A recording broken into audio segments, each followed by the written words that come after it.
പ്രധാനപ്പെട്ട വാർത്തയിലേക്ക് തന്നെ ആദ്യം ഹോങ്കോങ്ങിൽ പാർപ്പിട സമുച്ചയത്തിലുണ്ടായ തീപിടുത്തത്തിൽ മരണം 44ആയി. 279 പേരെ കാണാതായി. രക്ഷാപ്രവർത്തനം തുടരുകയാണ്. ആന്റണി ജിസ് ജോർജ് ചേരുന്നു വിവരങ്ങളുമായി. ആന്റണി, ഈ കഴിഞ്ഞ ദിവസം ഉച്ചയ്ക്ക് ശേഷമാണ് ഈ ഒരു തീപിടുത്തം ഉണ്ടായത്. എന്നാൽ ഇപ്പോഴും ആ തീ പൂർണ്ണമായും ശമിപ്പിക്കാൻ ആയിട്ടില്ല, തീ കെടുത്താനായിട്ടില്ല. ഇപ്പോഴും രക്ഷാപ്രവർത്തനം തുടരുകയാണ്. മരണസംഖ്യ ഉയരുമെന്ന് തന്നെയാണോ സൂചന?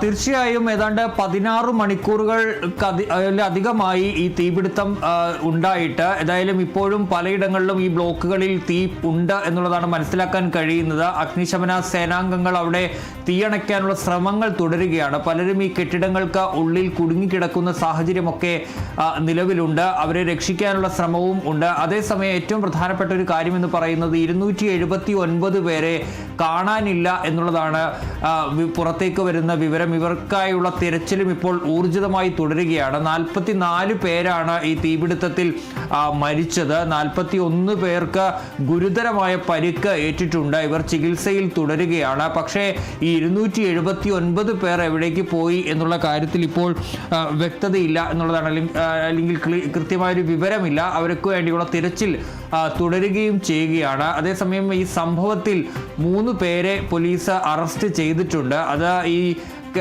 കെട്ടിടത്തിന്റെ അറ്റകുറ്റപ്പണികൾ ഏറ്റെടുത്തിരിക്കുന്ന കമ്പനിയുടെ 2 ഡയറക്ടർമാർ, അതുപോലെ തന്നെ ഈ അറ്റകുറ്റപ്പണികൾക്ക് ഉള്ള കൺസൾട്ടൻസി നൽകുന്ന കൺസൾട്ടന്റ് എന്നിവരെയാണ് ഇപ്പോൾ അറസ്റ്റ് ചെയ്തിരിക്കുന്നത്. ഇവർക്കെതിരെ നരഹത്യ, അതുപോലെ തന്നെ അശ്രദ്ധ തുടങ്ങിയ വകുപ്പുകൾ ചുമത്തുകയും ചെയ്തിട്ടുണ്ട്. ഇന്നലെ വൈകുന്നേരത്തോടു കൂടിയാണ്, ഏതാണ്ട് പ്രാദേശിക സമയം വൈകിട്ട് 6 മണിയോട് കൂടിയാണ് ഈ തീപിടുത്തം ഉണ്ടാകുന്നത്. തായ്പോയ് ജില്ലയിൽ ആണ് ഈ കെട്ടിടം സ്ഥിതി ചെയ്യുന്നത്. ഏതാണ്ട് 7 ബ്ലോക്കുകളായാണ് ഈ കെട്ടിടം സ്ഥിതി ചെയ്യുന്നത്. 32 നിലകളാണ് ഈ കെട്ടിടങ്ങൾക്ക് ഉള്ളത്. ഈ തീപിടുത്തം ഉണ്ടായത് ഈ 32 നിലയുള്ള കെട്ടിടത്തിലാണ്. ഇതിൻ്റെ ഏതാണ്ട് 8ാമത്തെ ടവറിൽ വൈകുന്നേരം 5 മണി ഏതാണ്ട് 5ാമത്തെ നിലയിലാണ് ഇങ്ങനെ തീപിടുത്തം ആദ്യം ഉണ്ടാകുന്നത്.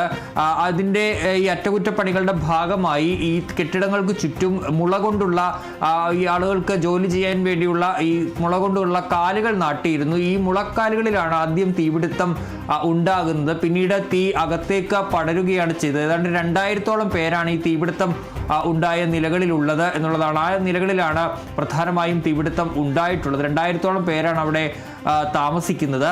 ഏതായാലും ഈ കെട്ടിടത്തിൻ്റെ ഒരു പ്രത്യേകത എന്ന് വെച്ച് കഴിഞ്ഞാൽ അത് ഈ മുള കൊണ്ടുള്ള മേൽത്തട്ടാണ് അതിന് ഉള്ളത് എന്നുള്ളതാണ്. അത് വളരെ പുരാതന കാലം മുതൽ ഉള്ള ഒരു നിർമ്മാണ രീതിയാണ്. ഹോങ്കോങ്ങിനെയൊക്കെ സംബന്ധിച്ച് പഴയ ഹാൻ രാജവംശത്തിൻ്റെ കാലം മുതൽ ഈ ഒരു സ്കാൻഫോൾഡ് എന്ന ഒരു രീതിയിലാണ് അവിടെ കെട്ടിടങ്ങൾ നിർമ്മിക്കുന്നത്. ഏതായാലും അവിടെയാണ് ഇപ്പോൾ ഈ തീപിടുത്തം ഉണ്ടായിട്ടുള്ളത് എന്നുള്ളതാണ് നമുക്ക് മനസ്സിലാക്കാൻ കഴിയുന്നത്. ഏതായാലും 279 പേർക്കായുള്ള തിരച്ചിൽ ഇപ്പോഴും തുടരുന്നു. 44 പേർ മരിച്ചതായുള്ള വിവരങ്ങളും വരുന്നു. 41 പേർക്ക് ഗുരുതരമായ പരിക്കും ഏൽക്കുകയും ചെയ്തിട്ടുണ്ട്. തീയണയ്ക്കാനുള്ള ശ്രമവും ഇപ്പോൾ ഊർജിതമായി തുടരുകയും ചെയ്യുകയാണ്. ശരി, ആന്റണിയാണ് വിവരങ്ങൾ നൽകിയത്. തീയണയ്ക്കാനുള്ള പ്രവർത്തനം ഊർജിതമായി തുടരുന്നു. രക്ഷാപ്രവർത്തനം തുടരുകയാണ്. 279 പേരെ ഇനിയും കണ്ടെത്താനുണ്ടെന്നുള്ളതാണ് വിവരങ്ങൾ. അതോടൊപ്പം ഈ തീ പടർന്ന കെട്ടിടത്തിൽ ലെവൽ 5 അഗ്നിബാധയാണ് ഉണ്ടായിരിക്കുന്നത് എന്നുള്ളതാണ് അധികൃതരും സൂചിപ്പിച്ചിരുന്നത്. ആ ഒരു കെട്ടിടത്തിൽ തന്നെ 2000-ഓളം പേർ താമസക്കാർ ഉണ്ട് എന്നുള്ളതും കൂടിയാണ് വ്യക്തമാകുന്നത്. മരണം 44 ആയിരിക്കുന്നു. 41 പേർക്ക് ഗുരുതരമായി പരിക്കേറ്റ ചികിത്സയിലാണ്. ആന്റണി ജിസ് ജോർജാണ് വിവരങ്ങൾ നൽകിയത്.